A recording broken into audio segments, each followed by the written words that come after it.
त्या ठिकाणी कारवाई करण्यात येईल आणि हे जे सगळं प्रकरण आहे या प्रकरणामध्ये दोन प्रकारची चौकशी आम्ही करणार आहोत. एक आयजी लेवल अधिकारी यांच्या अंतर्गत एसआयटी तयार केलेली आहे. ती एसआयटी या प्रकरणाची पूर्ण चौकशी करेल आणि दुसरीकडे कारण शेवटी एसआयटी चौकशी करताना गुन्ह्याच्या अनुषंगाने करते, इकोसिस्टीमच्या अनुषंगाने चौकशी झाली पाहिजे म्हणून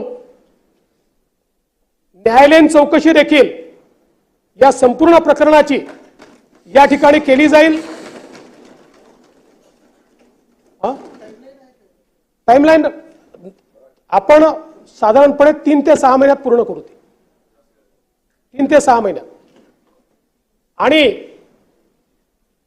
स्वर्गीय संतोष देशमुख जे आहेत यांच्यासारखा एक युवा सरपंच, खरं म्हणजे मी मगाशी देखील बोललो, कोणाच्या जीवाचं मोल आपण पैशाने करू शकत नाही, तथापि एक छोटीशी मदत म्हणून त्यांच्या परिवाराला 10 लाख रुपयाची मदत ही राज्य सरकारच्या वतीनं करण्यात येईल.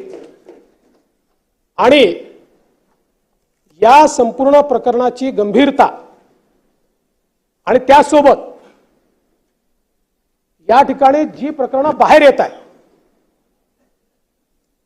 या सगळ्या प्रकरणांमध्ये कुठेतरी पोलीस प्रशासनाची कुचराई दिसत असल्यामुळे बीडच्या एसपींना ट्रान्सफर करण्याचा निर्णय हा या ठिकाणी मी घेतलेला आहे.